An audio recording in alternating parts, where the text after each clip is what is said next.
여기가 소풍 오는 데인 줄 아십니까? 돌아가세요. 하사님, 우리 손자 도시락만 전달해 줄게요. 규율 모르는 민간인은 돌아가세요. 군대는 가족 사정 봐주는 곳이 아닙니다. 준호냐? 너가 여기 특전 사단장 된 거 맞지? 여러분, 이 무례한 하사 정말 화나시죠?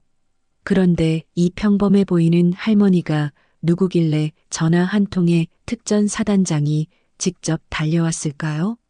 소름 돋는 통쾌한 반전, 지금 시작합니다. 여러분은 지금 무엇을 하며 듣고 있나요? 집안일을 하시면서 아니면 산책을 나서며 들어주고 계신가요? 혹시 운전을 하며 듣고 계시는 분도 있을까요? 여러분의 일상이 궁금합니다. 댓글로 알려주시면 더 즐거운 시간이 되실 거예요. 잠시만요. 구독과 좋아요 한 번씩만 꼭 부탁드립니다.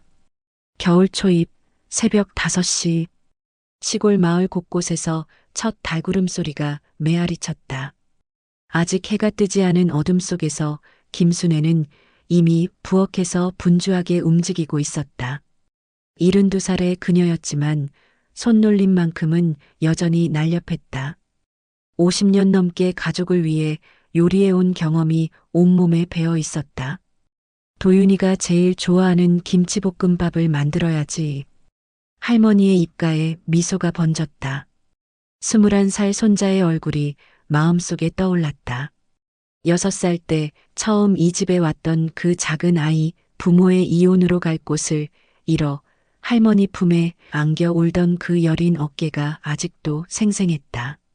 새벽 공기는 뼛속까지 차가웠지만 할머니의 마음만큼은 봄날처럼 따뜻했다. 가스레인지 위 프라이팬에서 김치가 지글지글 볶아지며 고소한 냄새를 풍겼다. 묵은 김치의 깊은 맛이 집 안가득 퍼져나갔다. 군대 음식이 짜고 맛없다고 했으니까 집 음식이 그리울 거야. 할머니는 밥을 넣고 정성스럽게 볶기 시작했다. 간장과 참기름을 적당히 넣어 윤기가 자르르 흐르게 만들었다. 여기에 계란말이 하나, 정갈하게 볶은 멸치볶음 한 접시, 그리고 손자가 어릴 적부터 즐겨 먹던 깻잎장아찌까지 차례로 준비했다. 모든 음식을 작은 밀폐용기에 정성스럽게 담으며 할머니는 온갖 세심함을 기울였다. 식어도 맛있도록 간을 살짝 더 맞추고 국물이 새어나가지 않도록 뚜껑을 여러 번 확인했다. 마지막으로 푸른 체크무늬 보자기로 정중하게 싸니 마치 귀중한 보물을 포장하는 것 같았다. 할머니는 보자기를 가슴에 꼭 안고 잠시 눈을 감았다. 15년 전 도윤이가 처음 왔던 그날이 떠올랐다. 눈물 범벅이 된 채로 할머니, 엄마 아빠는 언제 와요라고 물었던 그 아이. 할머니는 그때 마음속으로 다짐했었다. 이 아이만큼은 내가 끝까지 지켜주겠다고. 버스 정류장까지 15분 거리를 걸어가면서 할머니의 발걸음에는 묘한 설렘이 있었다. 비록 무릎 관절이 시리고 허리가 자주 아팠지만 손자를 만날 생각에 마음만은 20살 처녀처럼 들떠 있었다. 도윤이가 많이 야위었을까? 훈련이 너무 힘들지는 않을까? 감기는 안 걸렸을까? 온갖 걱정이 머릿속을 스쳐갔지만 곧 따뜻한 미소로 바뀌었다. 그 아이는 어릴 적부터 워낙 씩씩하고 건강했으니까 군대에서도 잘 적응하고 있을 것이다. 새벽 첫 차 버스 안에서 할머니는 도시락 보자기를 무릎 위에 소중히 올려놓았다. 마치 갓난아기를 안고 있는 것처럼 조심스럽게 양손으로 감쌌다. 창밖으로 지나가는 풍경을 바라보며 할머니의 마음은 벌써 부대 앞에 가 있었다. 2시간 반이라는 긴 버스 여행이었지만 손자 생각에 시간 가는 줄도 몰랐다. 특전사 부대가 있는 도시에 도착하자 할머니는 다시 한번 보자기 매듭을 단단히 묶으며 걸음을 재촉했다. 특전사 부대 정문 앞 풍경은 할머니가 상상했던 것보다 훨씬 더 삼엄했다. 높디 높은 철조망이 부대 전체를 둘러싸고 있었고 곳곳에 설치된 감시 카메라들이 쉴 새 없이 움직이고 있었다. 초병들은 마치 조각상처럼 경직된 자세로 근무를 서고 있었고 그들의 눈빛에는 날카로운 경계심이 서려 있었다. 하늘에서는 가는 눈발이 흩날리기 시작했다. 겨울 찬바람이 할머니의 얼굴을 매섭게 핥히고 지나갔지만 그녀는 개의치 않았다. 오직 손자를 만난다는 한 가지 생각뿐이었다. 김순애는 잠시 걸음을 멈추고 부대 정문을 올려다보았다. 대한민국 특전사령부라는 웅장한 간판이 그녀를 내려다보고 있었다. 이곳에서 우리 도윤이가 매일 땀 흘리며 훈련받고 있구나. 마음 한편으로는 대견함이 솟구쳤지만 다른 한편으로는 막연한 걱정이 앞섰다.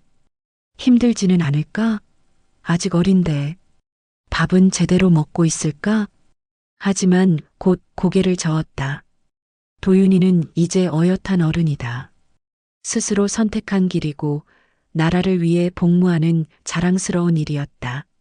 정문 근처에서는 몇 명의 병사들이 각자의 위치에서 근무를 서고 있었다. 그 중에서도 유독 차가운 시선을 보내는 여군 하나가 할머니의 눈에 들어왔다. 박하린 하사였다. 박하린은 26살이었지만 그 눈에는 나이에 어울리지 않는 냉정함이 깃들어 있었다. 특전사에 배치된 지 석 달째 그녀는 아직도 이곳에서 자신의 위치를 확고히 하려고 애쓰고 있었다. 특히 민간인들을 대할 때는 더욱 엄격한 잣대를 들이댔다. 훈련소 시절의 기억이 박하린의 마음을 지배하고 있었다. 동기들에게 당했던 모욕, 어머니가 면회 왔을 때 선임들에게 받았던 차가운 대우, 그 모든 것들이 그녀로 하여금 약함을 보이면 안 된다는 강박에 사로잡히게 만들었다. 또 면회객이네. 박하린의 시선이 도시락 보자기를 든 할머니에게 향했다. 순간 그녀의 표정이 굳어졌다. 푸른 체크무늬 보자기, 정성스럽게 쌓인 도시락. 그 모습이 마치 소풍이라도 나온 것처럼 보였기 때문이다. 박하린의 마음속에서는 복잡한 감정들이 교차했다. 질투, 분노, 그리고 알 수 없는 적대감까지. 자신은 왜 저런 따뜻한 가족의 보살핌을 받아본 적이 없을까 하는 박탈감이 무의식 중에 올라왔다. 할머니가 천천히 정문 쪽으로 다가오자 박하린이 단호한 표정으로 앞을 막아섰다. 그녀의 목소리에는 의도적으로 권위를 담았다. 어디로 가시는 겁니까? 박하린의 말투는 필요 이상으로 날카로웠다. 할머니는 그런 차가운 반응에 잠시 당황했지만 곧 온화한 미소를 지으며 정중히 대답했다. 손자 면회 왔습니다. 최도윤이라고 하는데요. 특전사 신병입니다. 면회 시간 확인하고 오셨습니까? 박하린은 손목시계도 보지 않고 즉각적으로 반문했다. 사실 면회 시간은 오후 2시부터 5시까지였고 지금은 오후 1시 반이었다. 아직 30분 정도 여유가 있었지만 그녀에게는 규율을 강조하는 것이 더 중요했다. 할머니는 작은 종이 쪽지를 조심스럽게 꺼냈다. 거기에는 누군가가 정성스럽게 써준 면회 시간과 절차가 적혀 있었다. 면회 시간이 2시부터라고 되어 있는데 지금 1시 반 아닌가요? 할머니의 순박한 질문에 박하린의 얼굴이 잠깐 굳었다. 하지만 곧 다른 이유를 들어 정문 출입을 거부했다. 규정을 제대로 숙지하지 않고 오시면 곤란합니다. 여기는 군사보호구역이에요. 민간인이 함부로 출입할 수 있는 곳이 아닙니다. 할머니의 눈에 실망의 빛이 스쳤다. 하지만 군대라는 곳이 원래 엄격한 법이니까 하는 마음으로 이해하려고 애썼다. 그럼 잠깐만 기다려도 될까요? 도시락이 너무 식기 전에. 도시락이요? 박하린의 목소리에 명백한 비웃음이 섞여 나왔다. 그녀는 할머니가 들고 있는 푸른 보자기를 위아래로 훑어보며 코웃음을 쳤다. 주변에서 근무 중이던 다른 병사들이 어색한 시선을 주고받기 시작했다. 이병 김민수는 속으로 중얼거렸다. 할머니가 손자 보러 온 건데 저렇게 대해도 되나? 그의 마음에는 연민이 일었지만 계급사회인 군대에서 하사의 판단에 이 일을 제기할 용기는 없었다. 상병 이재호 역시 마찬가지였다. 저 할머니 표정 보니까 마음이 아픈데. 하지만 그 역시 입을 다물고 있을 수밖에 없었다. 군대의 위계 질서는 절대적이었다. 박하리는 할머니의 도시락 보자기를 빤히 바라보며 차가운 목소리로 말했다. 여기가 소풍 오는 데인 줄 아십니까? 군대는 가족 사정을 봐주는 곳이 아닙니다. 할머니의 손이 미세하게 떨렸다. 새벽 5시부터 정성껏 만든 김치볶음밥, 손자가 좋아한다고 해서 특별히 만든 계란말이, 어릴 적부터 즐겨 먹던 멸치볶음. 모든 것이 점점 차갑게 식어가고 있었다. 보자기 안에서 전해져 오던 따뜻함도 조금씩 사라지고 있었다. 할머니는 가슴이 먹먹해지는 것을 느꼈다. 이 도시락은 단순한 음식이 아니었다. 15년간 손자를 키우며 쌓아온 할머니의 사랑이 고스란히 담겨 있었다. 제발 도시락만이라도 전해주면 안 될까요? 할머니의 목소리에는 간절함이 배어 있었다. 하지만 박하린의 마음은 더욱 차갑게 굳어갔다. 안 된다고 했잖아요. 박하린의 거부에는 단순한 규정 준수 이상의 감정이 들어 있었다. 그녀 자신도 정확히 알 수 없는 복잡한 감정들, 질투와 분노, 그리고 깊은 박탈감이 뒤섞여 있었다. 자신은 왜 저런 따뜻한 가족의 사랑을 받아보지 못했을까? 왜 어머니가 면회 왔을 때 선임들은 그렇게 차갑게 대했을까? 그런 기억들이 박하린으로 하여금 더욱 경직되게 만들었다. 할머니는 보자기를 더욱 꼭 안았다. 그 안에는 단순한 음식이 아니라 수십 년간 손자를 위해 헌신해온 할머니의 인생이 고스란히 담겨 있었다. 새벽마다 일어나 시장에 나가 장을 보고 아픈 몸을 이끌고 밭일을 하며 번 돈으로 아이를 키워온 그 모든 세월이 근처에서 지켜보던 다른 병사들의 표정이 점점 어두워졌다. 모두들 할머니에게 동정심을 느끼고 있었지만 아무도 나서지 못했다. 군대라는 조직의 특성상 상급자의 판단에 이의를 제기하는 것은 쉽지 않은 일이었다. 겨울바람이 더욱 세게 불어왔다. 할머니의 낡은 외투가 바람에 나부끼며 그녀의 작은 체구를 더욱 쓸쓸해 보이게 만들었다. 하지만 할머니는 포기하지 않았다. 손자를 위해 여기까지 왔는데 이대로 돌아갈 수는 없었다. 할머니는 잠시 눈을 감고 깊은 숨을 들이쉬었다. 21살 손자의 어린 시절이 파노라마처럼 지나갔다. 6살 도윤이가 처음 이 집에 왔을 때의 모습. 부모의 이혼으로 상처받은 아이는 며칠 동안 말도 하지 않고 밥도 제대로 먹지 않았다. 할머니는 그런 아이를 매일 밤 품에 안고 등을 토닥여 주었다. 할머니가 지켜줄게. 무서워하지 마. 그렇게 위로하며 아이의 상처를 치유해 주려 애썼다. 그때부터 시작된 15년의 여정. 새벽마다 일어나 도시락을 싸주고 밤늦게까지 숙제를 도와주고 아플 때마다 등에 업고 병원으로 뛰어가던 그 모든 날들. 시골 장터에서 채소를 팔며 번 돈으로 아이의 학용품을 사주고 추운 겨울에도 연탄을 아끼며 아이만은 따뜻하게 해주려 애썼던 그 세월들. 할머니의 눈가에 눈물이 맺혔다. 하지만 여기서 울면 안 된다는 생각에 간신히 참았다. 이 모든 것이 헛되이 되어서는 안 되었다. 박하리는 그런 할머니의 모습을 보며 묘한 감정에 휩싸였다. 왜인지 마음이 불편했다. 할머니의 떨리는 손, 간절한 눈빛, 그리고 꼭 안고 있는 도시락. 그 모든 것이 그녀의 마음을 어지럽혔다. 하지만 곧 그 감정을 억눌렀다. 감정에 휘둘리면 안 돼. 규율이 우선이야. 박하리는 자신에게 계속 주문을 걸었다. 규정을 지켜야 합니다. 예외는 있을 수 없어요. 박하린의 목소리는 더욱 단호해졌다. 하지만 할머니는 아직 포기하지 않았다. 하사님, 제가 정말 손자가 보고 싶어서 멀리서 왔어요. 2시간 반이나 걸려서 거리는 상관없습니다. 규정은 규정이에요. 박하린의 대답은 여전히 차가웠다. 하지만 그녀의 마음 깊은 곳에서는 무언가가 흔들리고 있었다. 할머니의 진심 어린 간청이 자신의 어머니를 떠올리게 했다.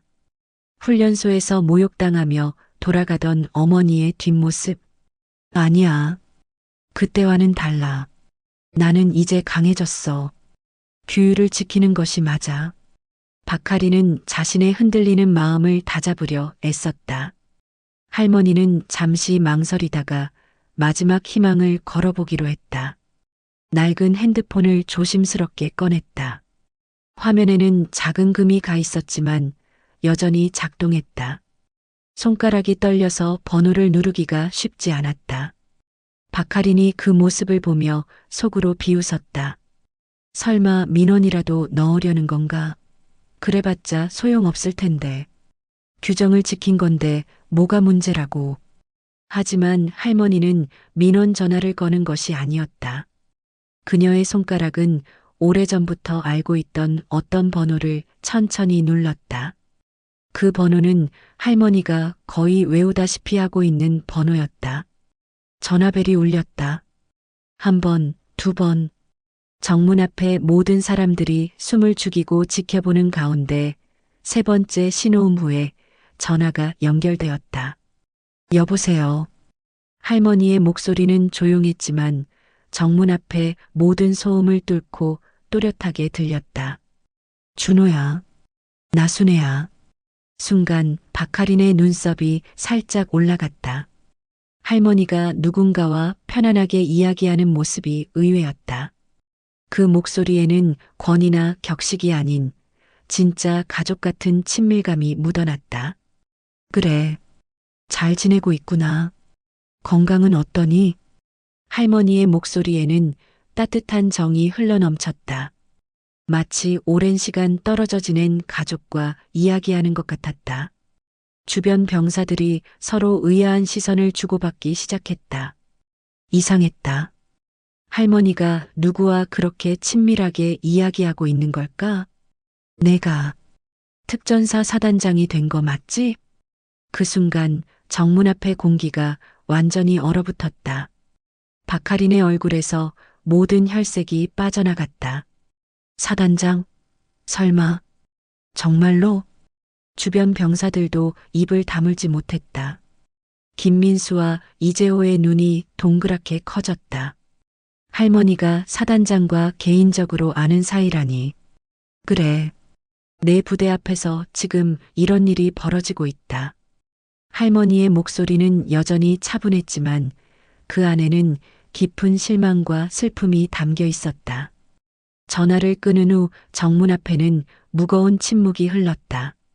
박하리는 급하게 할머니에게 다가가려 했지만 다리가 후들거려서 제대로 걸을 수조차 없었다. 잠깐, 지금 누구와 통화하신 거예요? 박하린의 목소리가 떨렸다. 평소의 자신감은 온데간데 없이 사라져 있었다. 갑자기 상황이 자신의 통제를 벗어나고 있다는 불안감이 밀려왔다. 할머니는 대답하지 않았다. 그저 도시락 보자기를 더욱 꼭 안고 조용히 서 있을 뿐이었다. 그 모습에는 여전히 온화함이 있었지만 동시에 흔들리지 않는 의연함도 함께 있었다.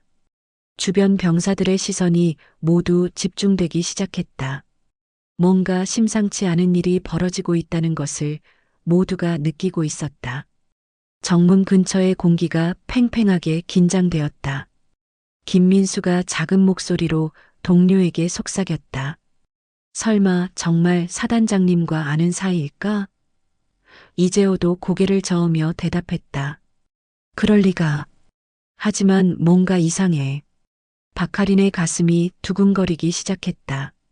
설마 정말로 사단장과 개인적으로 아는 사이일까? 그럴 리가 없어. 그냥 평범한 할머니인데. 하지만 불안함은 계속 커져갔다. 겨울바람이 더욱 매섭게 불어왔지만 정문 앞의 긴장감 때문에 추위를 느낄 여유조차 없었다. 모든 사람들이 무언가를 기다리고 있었다. 하지만 그것이 무엇인지는 아무도 알 수 없었다. 전화를 끊은 지 불과 3분 후였다. 멀리서 자동차 엔진 소리가 들려오기 시작했다. 평소보다 훨씬 빠른 속도로 이쪽을 향해 달려오는 소리였다. 그 소리가 점점 가까워질수록 박하린의 얼굴은 더욱 창백해졌다. 설마 정말로? 박하린은 속으로 간절히 부정하고 싶었지만 심장은 이미 불안감으로 쿵쾅거리고 있었다. 엔진 소리는 점점 더 크고 분명해졌다.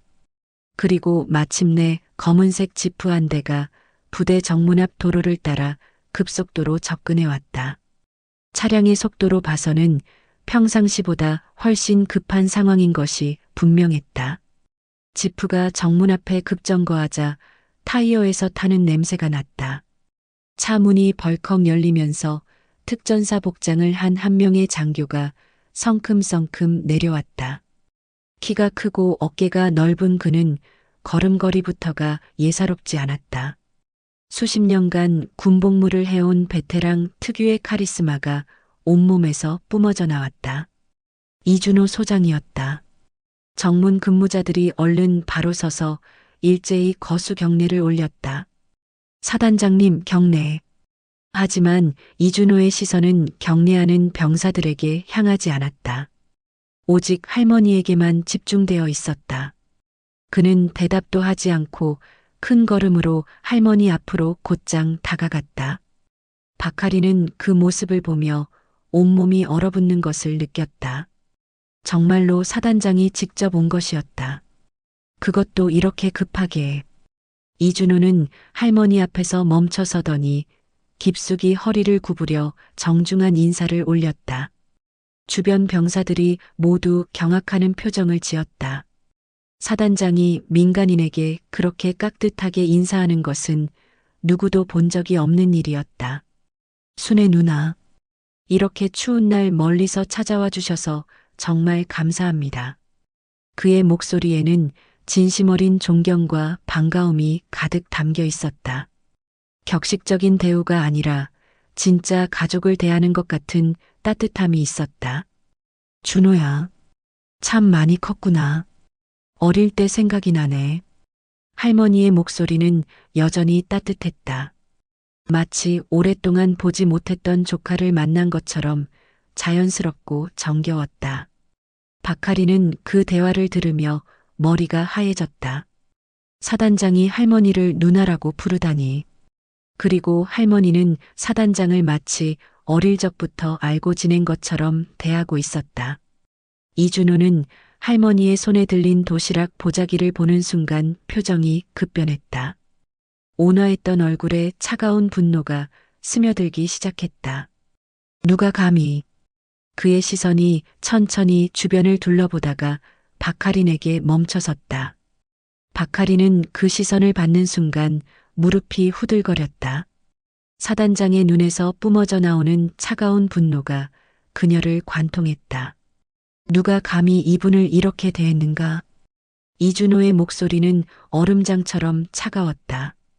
55년을 살아오면서 30년 가까이 군복무를 해오면서 쌓인 모든 위엄과 카리스마가 한순간에 폭발하는 것 같았다. 박하리는 입술이 바들바들 떨렸다. 대답하고 싶어도 목구멍에서 소리가 나오지 않았다. 평소 자신이 그토록 중요하게 여겼던 규율과 권위가 이 순간 아무것도 아닌 것처럼 느껴졌다. 이준호는 정문 근무자들을 차례로 바라보았다. 모든 병사들이 숨을 죽이고 긴장한 표정으로 서 있었다. 김민수와 이재호를 비롯한 모든 이들이 이런 상황을 처음 겪는 것이었다. 이분이 누구인지 아는 자가 있는가? 무거운 침묵이 흘렀다. 아무도 대답하지 못했다. 할머니의 정체에 대해 아는 사람은 이곳에 없었다. 이분은 김순의 여사다. 이준호의 목소리가 정문 앞에 울려 퍼졌다. 우리 특전사 창설 멤버였던 김태환 중령의 누이 동생이시다. 박하린의 얼굴이 새파랗게 질렸다. 김태환 중령. 그 이름은 특전사에서 전설처럼 전해져 내려오는 인물이었다. 특전사 창설 당시의 핵심 인물 중 한 명이었고 5년 전에 작고한 뒤에도 여전히 부대 내에서 가장 존경받는 인물 중 하나였다. 주변 병사들도 일제히 놀란 표정을 지었다. 그들 모두 신병 교육 때 김태환 중령에 대한 이야기를 들어본 적이 있었다. 특전사의 정신적 지주와 같은 인물이었다. 김태환 중령은 우리 특전사의 아버지와 같은 분이었다. 이준호의 목소리에는 깊은 존경이 스며들어 있었다. 그분이 없었다면 지금의 특전사도 존재하지 않았을 것이다. 그분은 우리에게 진정한 군인 정신이 무엇인지 몸소 보여주신 분이다. 할머니는 조용히 듣고 있었다. 그녀의 눈에는 오빠에 대한 그리움과 자부심이 동시에 어려 있었다. 태환이 오빠가 이렇게 많은 사람들에게 존경받고 있다는 것이 고마우면서도 그리웠다. 그리고 이분은 이준호가 할머니를 바라보며 계속했다. 그 위대한 분의 누이 동생으로서 평생 가족을 돌보시며 조용히 희생해 오신 분이다. 특히 손자를 홀로 키우시며 우리 특전사와 깊은 인연을 맺어 오신 분이시다. 박하리는 더 이상 서 있을 수 없었다.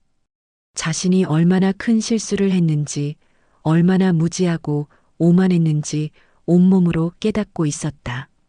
이준호는 할머니에게서 도시락 보자기를 정중히 받았다.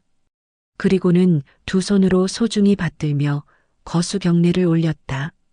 그 모습을 본 모든 병사들이 숨을 죽였다. 이것은 단순한 도시락이 아닙니다.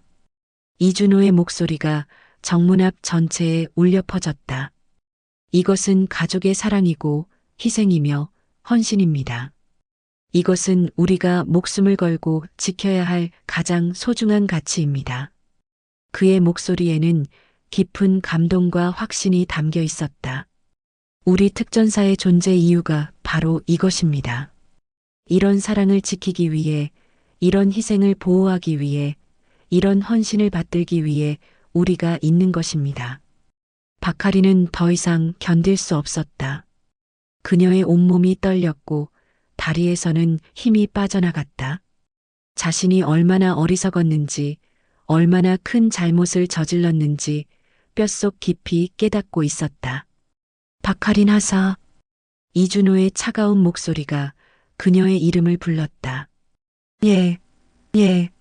박하리는 간신히 대답했다. 목소리가 떨려서 제대로 나오지 않았다. 이분께 어떻게 대했는지 정확히 보고하라. 박하리는 입을 열고 싶었지만 단어들이 목구멍에서 뒤엉켰다. 어떻게 설명해야 할까? 자신의 행동을 어떻게 변명해야 할까? 하지만 변명할 여지는 없었다. 그냥 규정대로 했습니다. 규정대로? 이준호의 눈에 더욱 차가운 분노가 일었다. 무슨 규정이 어르신을 모욕하라고 했는가? 무슨 규정이 가족의 사랑을 비웃으라고 했는가? 박하리는 대답할 수 없었다. 이준호는 할머니를 바라보며 정중히 말했다. 순애 누나, 정확히 무슨 일이 있었는지 말씀해 주십시오. 할머니는 담담한 목소리로 상황을 차근차근 설명했다. 면회를 왔지만 거절당한 것, 도시락을 가져온 것을 비웃음 받은 것, 군대를 소풍 오는 곳으로 취급당한 것, 가리고 가족 사정을 봐주지 않는다는 말을 들은 것까지. 이준호의 얼굴이 점점 굳어갔다.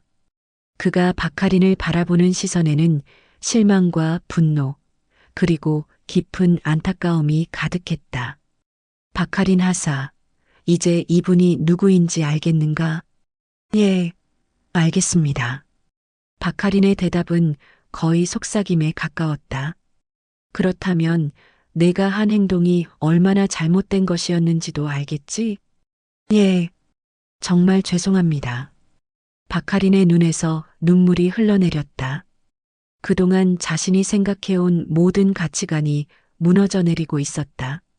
이준호는 정문 근무 병사들을 바라보며 엄숙하게 말했다. 오늘 이 일을 모두 기억하라.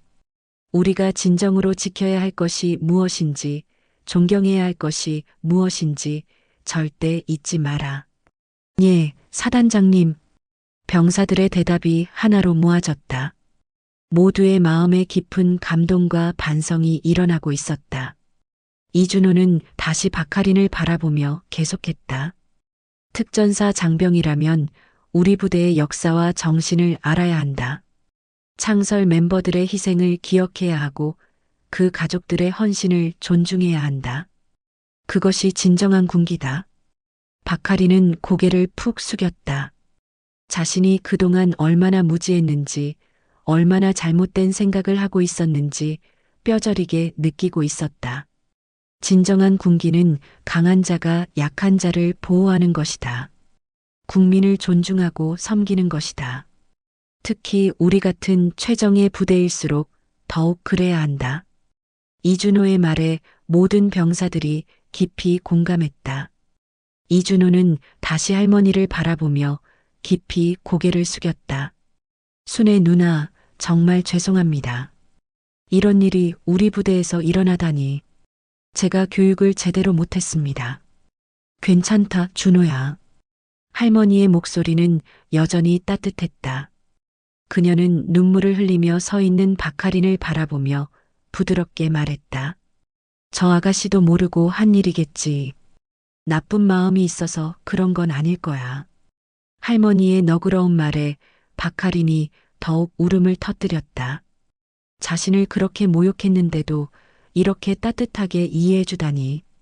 그 관대함이 오히려 더 큰 충격으로 다가왔다. 할머니, 박하린이 떨리는 목소리로 말했다. 정말 죄송합니다. 제가 너무 어리석었습니다. 용서해 주십시오. 할머니는 박하린에게 천천히 다가가서 그녀의 어깨에 따뜻한 손을 올렸다. 아가야, 그만 울어라. 사람은 실수하며 배우는 거야. 박하린은 할머니의 따뜻한 손길에 더욱 눈물을 흘렸다. 이런 관용과 사랑을 받은 것이 언제였던가. 어머니 이후로 처음이었다. 내가 깨달았다면 그걸로 충분하다. 앞으로는 다른 사람들을 이해하려고 노력해라. 특히 약한 사람들을 보호하려고 애써라. 할머니의 말에 박하린이 고개를 끄덕였다. 그녀의 마음속에서 무언가가 완전히 바뀌고 있었다. 이준호는 그 모습을 보며 깊이 감동했다.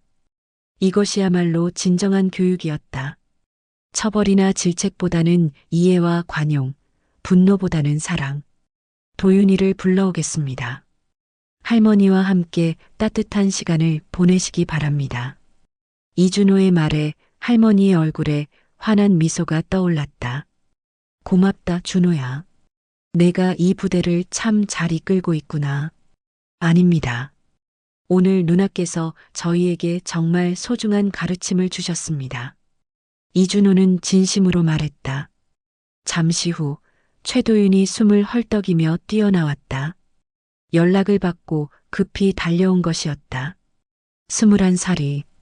그는 석 달간의 군 생활로 제법 남자다워 보였지만 할머니를 보는 순간 여전히 어린아이 같은 표정이 되었다. 할머니, 도윤아, 우리 도윤이. 할머니와 손자가 포옹하는 모습을 보며 정문 앞에 모든 사람들이 따뜻한 미소를 지었다. 박하린도 눈물을 닦으며 그 장면을 바라보았다. 이것이 바로 자신이 가로막으려 했던 아름다운 순간이었다. 할머니, 왜 이렇게 추운 날에 멀리서 오셨어요? 미리 연락하셨으면 제가 휴가라도 내서. 내가 너무 보고 싶어서. 그리고 맛있는 것도 해주고 싶고. 도윤은 할머니의 손을 꼭 잡았다. 세월이 지나면서 더욱 거칠어지고 주름이 늘어난 손을 보며 마음이 아팠다. 자신을 위해 평생 고생하신 그 손들. 할머니 손이 더 거칠어지셨네. 제가 빨리 전역해서 효도해 드릴게요. 괜찮다. 내가 건강하게 잘 자라서 이렇게 훌륭한 군인이 되는 모습 보니까 정말 든든하다. 할머니의 말에 도윤의 눈가가 촉촉해졌다. 이준호는 그 모습을 보며 흐뭇해했다. 그 역시 어린 시절 김태환 중령의 따뜻한 보살핌을 받으며 자란 기억이 있었다. 그때의 은혜를 이제야 조금이나마 갚을 수 있는 것 같았다. 도윤아, 할머니와 함께 부대 식당에서 따뜻한 식사를 하고 와라. 오늘은 특별히 시간 제한 없이 편안히 지내도 된다. 정말 감사합니다, 사단장님. 도윤이 깍듯이 인사했다. 박하리는 멀리서 그 모습을 지켜보며 자신의 어리석음을 깊이 반성했다. 이렇게 아름다운 가족의 사랑을 자신이 가로막으려 했다니. 정말 용서받을 수 없는 일이었다. 부대 내 식당은 평소보다 조용했다. 이준호의 특별 지시로 할머니와 도윤을 위한 공간이 마련되었다. 할머니가 직접 만든 김치볶음밥을 도윤이 한 숟가락씩 천천히 떠먹고 있었다. 할머니, 정말 맛있어요.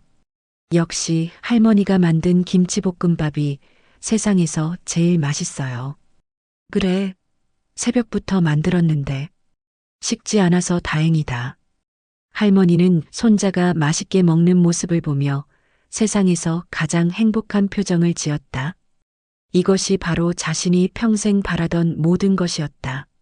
할머니, 저 때문에 정말 고생 많이 하셨죠? 부모님이 이혼하고 나서 홀로 저를 키우느라. 도윤의 말에 할머니가 고개를 저었다.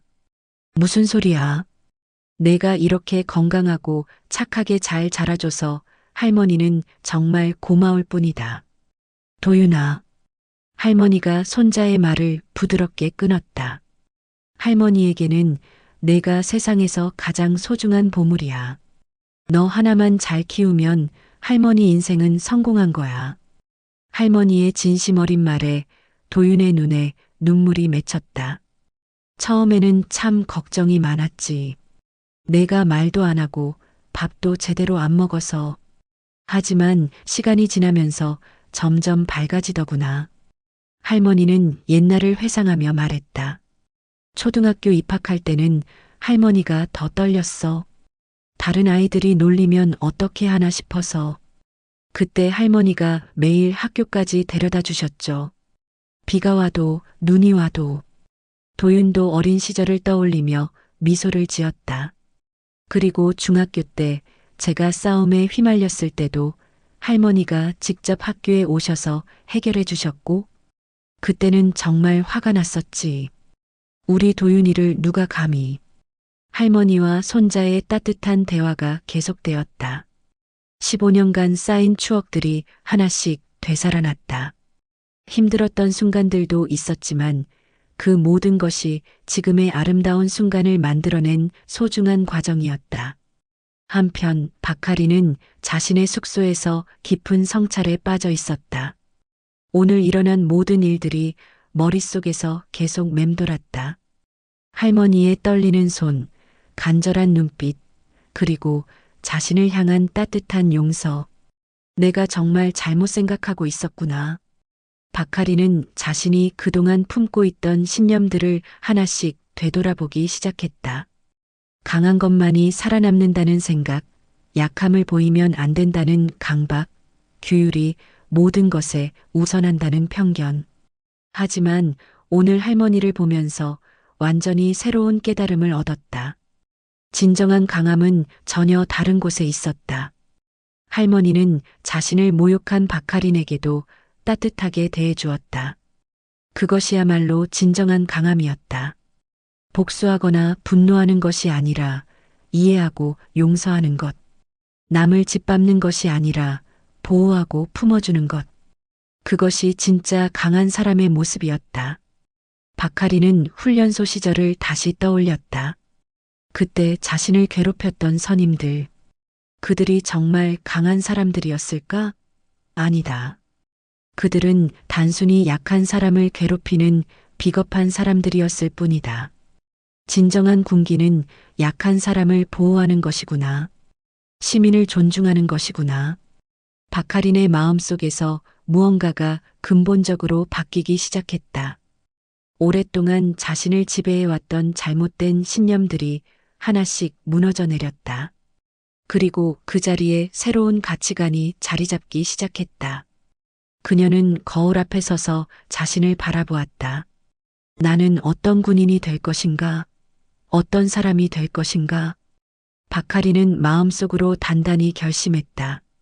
앞으로는 완전히 다른 사람이 되겠다고.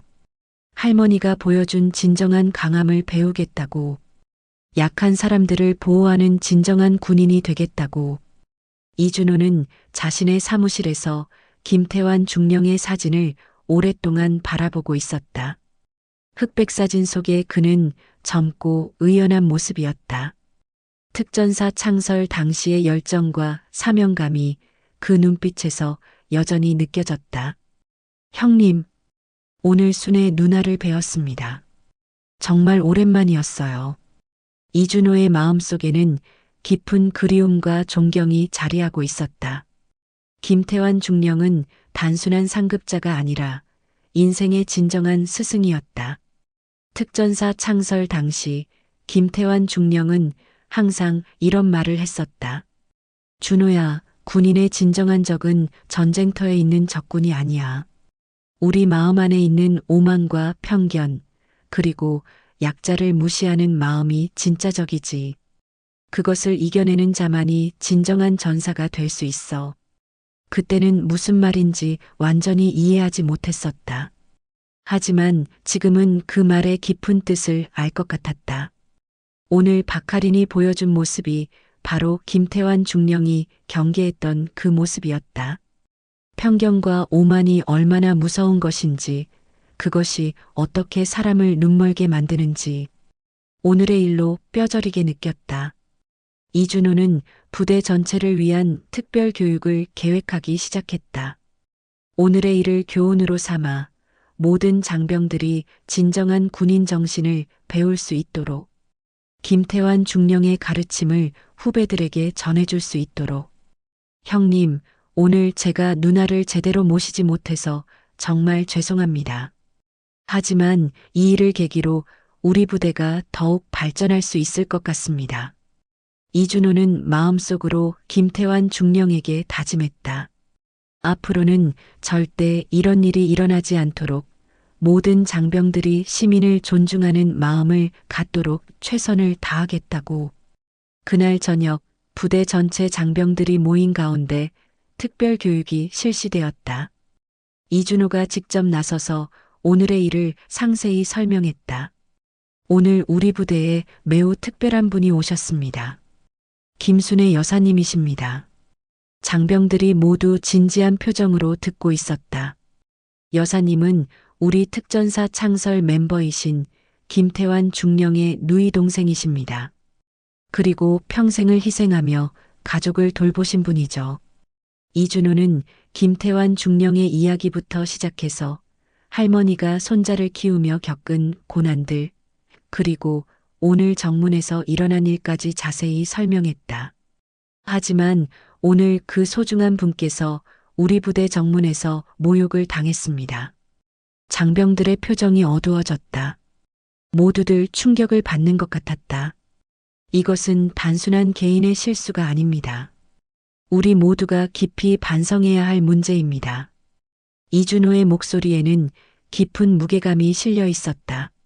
진정한 군기가 무엇인지, 진정한 강함이 무엇인지 다시 한번 생각해 봅시다. 우리는 무엇을 위해 존재하는가? 누구를 위해 복무하는가? 박하리는 맨 앞줄에 앉아서 고개를 숙이고 있었다. 모든 시선이 자신에게 향하는 것 같아서 부끄럽고 죄송했다. 강한 군대는 약자를 보호할 줄 아는 군대입니다. 시민을 존중할 줄 아는 군대입니다. 특히 우리 같은 최정예 부대일수록 더욱 그래야 합니다. 이준호의 말에 모든 장병들이 깊이 공감하며 고개를 끄덕였다. 김태환 중령께서 항상 말씀하셨습니다. 진정한 전사는 약자를 보호하는 자라고, 오늘 우리 모두 그 가르침을 다시 새겨야 할 것 같습니다. 교육이 끝난 후 부대 분위기가 완전히 달라졌다. 모든 장병들이 자신을 돌아보며 반성하는 시간을 가졌다. 교육이 끝난 후 박하린이 용기를 내어 이준호를 찾아갔다. 사단장실 문 앞에서 한참을 망설이다가 마침내 노크를 했다. 사단장님, 박하린 하사입니다. 잠시 시간을 내주실 수 있을까요? 들어와라. 이준호의 목소리는 여전히 엄숙했다. 박하린은 사무실에 들어가서 깊숙이 고개를 숙였다. 사단장님, 오늘 제 행동에 대해 해명하고 싶은 것이 있습니다. 그래, 말해보라. 이준호는 조용히 들을 준비를 했다. 박하린은 깊이 숨을 들이쉬고 말을 시작했다. 제가 왜 그런 행동을 했는지 정확히 설명드리고 싶습니다. 변명이 아니라 제 잘못을 정확히 인정하기 위해서입니다. 그녀의 목소리에는 진심이 담겨 있었다. 훈련소 시절에 저희 어머니가 면회를 오신 적이 있었습니다. 정성스럽게 도시락을 만들어서 오셨는데 당시 선임들이 어머니를 심하게 모욕했습니다. 박하린의 목소리가 떨리기 시작했다. 여기가 뭐 하는 곳인 줄 아느냐, 군대를 장난으로 보느냐, 이런 말들을 들으며 어머니가 눈물을 흘리며 돌아가셨습니다. 이준호는 안타까운 표정으로 들었다. 그때부터 저는 완전히 잘못 생각하기 시작했습니다. 군대에서는 무조건 강해야 한다고, 감정을 보이면 안 된다고, 규율이 모든 것보다 우선한다고. 박하린의 눈에서 눈물이 흘러내렸다. 하지만 오늘 할머니를 만나고 나서 깨달았습니다. 제가 얼마나 어리석었는지, 진정한 강함이 무엇인지, 진정한 군기가 무엇인지. 그녀는 잠시 말을 멈추고 눈물을 닦았다. 할머니께서 저를 모욕한 저에게도 그렇게 따뜻하게 대해주시는데 그 모습을 보며 정말 부끄러웠습니다. 저는 그분께 용서받을 자격이 없습니다. 이준호는 잠시 침묵했다가 천천히 말했다. 내가 깨달았다는 것만으로도 다행이다. 하지만 중요한 것은 이제부터야. 예, 사단장님. 앞으로 어떤 군인이 될 것인가? 어떤 사람이 될 것인가? 박하린은 단호하게 대답했다. 약한 사람들을 보호하는 군인이 되겠습니다. 시민을 존중하고 섬기는 군인이 되겠습니다. 할머니께서 보여주신 진정한 강함을 배우겠습니다. 이준호는 만족스러운 표정을 지었다. 그렇다면 오늘의 일이 내게는 축복이 될 수도 있겠구나. 감사합니다, 사단장님. 이 기회를 주셔서. 저녁 무렵 할머니가 돌아갈 시간이 되었다. 정문에서 작별 인사를 나누었다. 도윤이 할머니의 손을 꼭 잡고 아쉬워했다. 할머니, 자주 편지할게요. 그리고 다음 휴가 때는 제가 집에 갈게요. 그래, 몸 건강히 잘 지내고 훈련 열심히 해서 훌륭한 군인이 되어라. 할머니는 손자의 어깨를 다정하게 토닥여 주었다. 이준호도 정중히 인사했다. 순애 누나, 오늘 정말 감사했습니다. 누나 덕분에 우리 부대가 더욱 발전할 수 있을 것 같습니다. 고맙다, 준호야. 내가 이 부대를 참 잘 이끌고 있구나. 태환이 오빠도 자랑스러워 하실 거야. 언제든 편안히 찾아오십시오. 우리 부대의 문은 항상 누나께 열려 있습니다. 박하린이 마지막으로 다가왔다. 그녀의 얼굴에는 진심 어린 후회와 감사가 어려 있었다. 할머니, 정말로 죄송합니다. 그리고 감사합니다. 할머니는 박하린의 손을 따뜻하게 잡았다. 아가야, 이제 됐다. 내가 변한다는 걸 할머니가 알 수 있어. 앞으로는 할머니께서 가르쳐 주신 대로 살겠습니다. 약한 사람들을 보호하는 사람이 되겠습니다. 그래, 그게 진짜 강한 거다. 기억해라. 할머니의 마지막 당부에 박하린이 깊이 고개를 숙였다. 버스가 도착했다. 할머니가 버스에 오르며 창문 너머로 손을 흔들자 정문 앞에 모든 병사들이 일제히 거수경례로 배웅했다. 그 장면은 정말 감동적이었다. 할머니는 버스 안에서 창밖을 바라보며 미소를 지었다. 오늘 하루 동안 정말 많은 일이 있었지만 결국 모든 것이 좋은 방향으로 흘러갔다. 특히 그 젊은 여군이 변화하는 모습을 보니 마음이 뿌듯했다. 그날 이후 부대의 분위기가 완전히 바뀌었다. 박하리는 징계를 받았지만 동시에 완전히 새로운 사람으로 거듭났다. 일주일 후 또 다른 면회객이 찾아왔다. 이번에는 80대의 할아버지가 손자를 만나러 온 것이었다. 지팡이를 짚고 힘겹게 걸어오는 모습이었다. 박하린이 정문 근무를 서고 있었다. 어서 오십시오, 할아버지. 면회 오셨나요? 박하린의 목소리는 이전과 완전히 달랐다.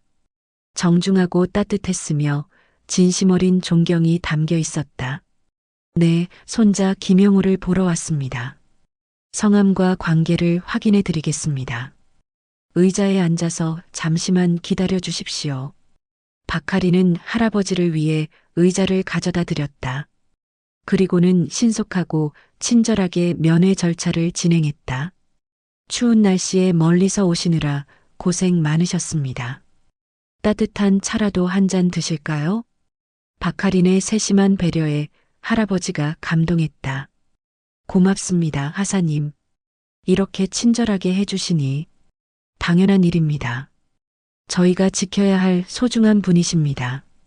그 모습을 본 다른 병사들도 놀랐다. 박하린의 변화는 정말 놀라웠다. 이병 김민수가 중얼거렸다. 하사님이 정말 완전히 달라지셨네요. 상병 이재호도 고개를 끄덕였다. 할머니께서 정말 큰 가르침을 주고 가셨어요. 박하리는 그들의 말을 들으며 미소를 지었다.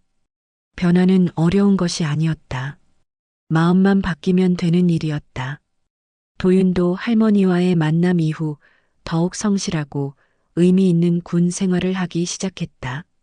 할머니의 희생과 사랑을 생각하면 더 열심히 해야겠다는 마음이 들었다. 최도윤, 예. 훈련 태도가 정말 좋아졌구나. 동기들에게도 좋은 영향을 주고 있어. 교관의 칭찬에 도윤이 환하게 웃었다. 감사합니다. 동료들도 도윤의 변화를 느꼈다. 도윤아, 뭔가 확실히 달라진 것 같은데? 더 의욕적이고 적극적이야. 할머니를 뵙고 나서 더 확실한 목표가 생겼어요. 어떤 목표? 할머니를 자랑스럽게 해드리는 것. 그리고 할머니께서 가르쳐 주신 대로 약한 사람들을 보호할 수 있는 진정한 군인이 되는 것이요. 도윤의 진심 어린 말에 동료들이 감동했다. 정말 멋진 목표네. 우리도 그런 군인이 되자. 그래, 우리가 왜 여기 있는지 잊지 말자. 부대 전체에 긍정적인 변화의 바람이 불기 시작했다. 할머니 한 분의 방문이 이렇게 큰 파급 효과를 가져올 줄은 아무도 예상하지 못했었다. 이준호는 오늘의 일을 계기로 부대 내에 새로운 프로그램을 시작하기로 결정했다. 가족 존중의 날이었다. 매월 첫째 주 토요일마다 장병들의 가족을 초청해서 함께 시간을 보내는 프로그램이었다. 특히 홀부모 가정이나 조손 가정 등 어려운 환경의 가족들에게는 특별한 배려를 제공하기로 했다. 이 프로그램의 취지는 우리를 위해 희생하는 가족들에 대한 감사를 표현하는 것입니다. 이준호의 설명에 모든 장병들이 깊이 공감했다. 가족의 사랑과 희생이 있기에 우리가 존재할 수 있습니다. 그것을 잊지 말고 항상 감사하는 마음을 가져야 합니다. 첫 번째 가족 존중의 날 행사가 열렸다. 할머니도 다시 참석했다. 이번에는 정문에서부터 따뜻한 환영을 받았다. 김순애 여사님, 정말 반갑습니다. 박하린이 가장 먼저 달려나와 인사했다. 할머니는 그녀의 완전히 변한 모습을 보며 흐뭇해했다. 아가야, 정말 많이 달라졌구나. 얼굴이 훨씬 밝아졌어. 할머니 덕분입니다. 정말 감사드려요.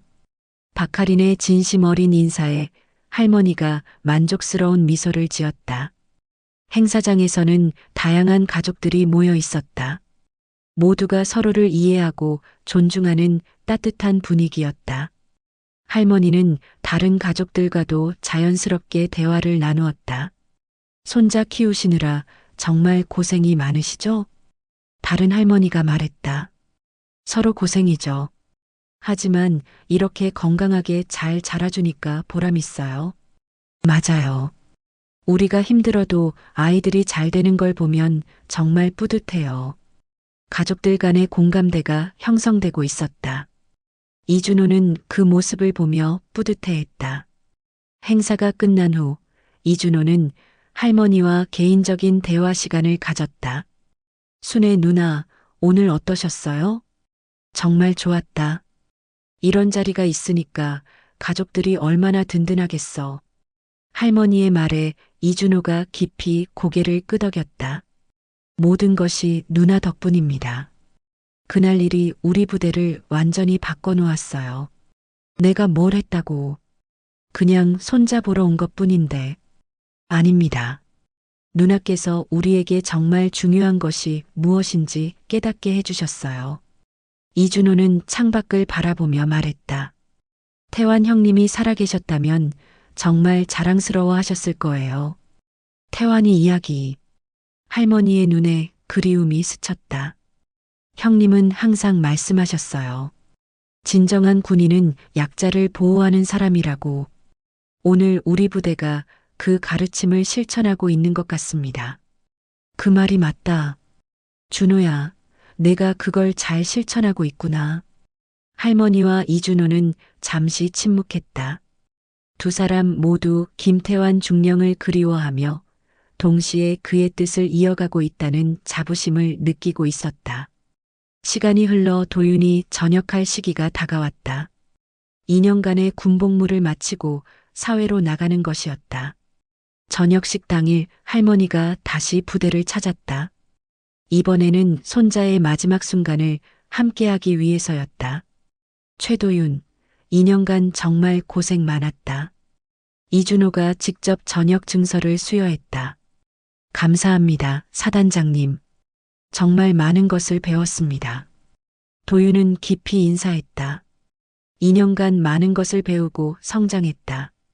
저녁식이 끝난 후 할머니와 도윤은 함께 부대를 한 바퀴 돌아보았다. 처음 신병으로 들어왔을 때와는 완전히 다른 모습이었다. 도윤아, 정말 많이 성장했구나. 할머니가 자랑스럽다. 할머니 덕분이에요. 할머니께서 가르쳐 주신 것들을 잊지 않고 살겠어요. 이제 사회에 나가서도 군대에서 배운 것들을 실천해라. 특히 약한 사람들을 도우는 일을 해라. 네, 할머니. 평생 잊지 않을게요. 박하린도 작별 인사를 하러 왔다. 이제 그녀는 중사로 진급해서 신병 교육을 담당하고 있었다. 도윤아, 저녁 축하해. 그리고 할머니께 다시 한번 감사드려. 고마워요, 중사님. 중사님도 후배들을 잘 가르쳐 주세요. 물론이지. 할머니께서 우리에게 주신 가르침을 후배들에게도 전해주고 있어. 박하린의 말에 할머니가 흐뭇한 표정을 지었다. 도윤이 전역한 후에도 할머니의 이야기는 부대에서 계속 전해졌다. 새로 들어오는 신병들에게도 항상 들려주는 전설 같은 이야기가 되었다. 박하린은 이제 원사로 진급해서 교육 분야의 전문가가 되었다. 그녀가 교육하는 모든 후배들은 시민을 존중하는 마음을 갖게 되었다. 기억하십시오. 우리는 강해지기 위해 훈련하는 게 아닙니다. 약한 사람들을 보호하기 위해 강해지는 겁니다. 그녀의 말은 수많은 후배들의 마음에 깊이 새겨졌다. 이준호는 이제 대장으로 진급해서 더 큰 책임을 맡고 있었다. 하지만 여전히 할머니의 가르침을 잊지 않았다. 그는 다른 부대에도 가족 존중 문화를 확산시키는 정책을 만들어 정군에 전파했다. 도윤은 전역 후 사회복지사가 되어 소외된 사람들을 돕는 일을 하고 있다. 군대에서 배운 약자를 보호하는 마음을 사회에서 실천하고 있는 것이다. 그리고 할머니는 80살이 된 지금도 건강하게 지내며 가끔 도윤이 보내주는 편지를 읽으며 흐뭇해하고 있다. 도윤의 편지에는 항상 이런 내용이 적혀 있다. 할머니, 오늘도 할머니께서 가르쳐 주신 대로 살았습니다. 어려운 사람을 도왔고 약한 사람을 보호했습니다. 할머니가 자랑스러워 하실 만한 사람이 되려고 계속 노력하고 있어요. 할머니는 그런 편지를 읽을 때마다 가슴이 뭉클해진다. 자신이 평생 실천해온 가치들이 손자를 통해 그리고 수많은 사람들을 통해 계속 이어지고 있다는 것이 얼마나 감사한 일인가. 강한 군대는 약자를 존중할 줄 알아야 한다. 할머니의 그 한마디가 수많은 사람들의 삶을 바꾸어 놓았다. 때로는 작은 한마디, 작은 행동 하나가 세상을 바꾸는 큰 힘이 된다는 것을 보여준 감동적인 이야기였다. 할머니는 지금도 시골집에서 평범하게 살고 있다. 하지만 그녀가 남긴 가르침은 영원히 계속될 것이다. 도윤을 통해, 박하린을 통해, 이준호를 통해, 그리고 그들이 만나는 수많은 사람들을 통해 진정한 강함이 무엇인지, 진정한 사랑이 무엇인지를 보여준 평범하지만 위대한 할머니의 이야기는 이렇게 끝이 난다. 하지만 그 가르침은 결코 끝나지 않을 것이다. 여러분은 오늘 이야기를 들으시면서 어떤 생각이 드셨나요? 혹시 주변에 김순애 할머니 같은 분이 계신가요? 아니면 여러분 자신이 그런 따뜻한 영향력을 발휘하고 계신 건 아닌가요? 작은 관심과 따뜻한 마음 하나가 얼마나 많은 사람들을 변화시킬 수 있는지, 때로는 우리가 생각하는 것보다 훨씬 큰 영향을 미칠 수 있습니다. 여러분도 일상에서 만나는 사람들에게 그런 긍정적인 영향을 미치실 수 있을 거예요. 진정한 강함은 약한 사람을 보호하는 것이라는 할머니의 가르침처럼 말이죠. 혹시 여러분 중에도 비슷한 경험이 있으신 분들이 계실까요? 작은 친절이나 이해가 누군가의 인생을 바꾼 순간들, 아니면 반대로 누군가의 따뜻한 말 한마디가 여러분을 변화시킨 경험들, 여러분의 경험담이나 비슷한 사연이 있으시다면 댓글로 들려주세요. 더 많은 감동적인 이야기들을 여러분과 함께 나누고 싶습니다.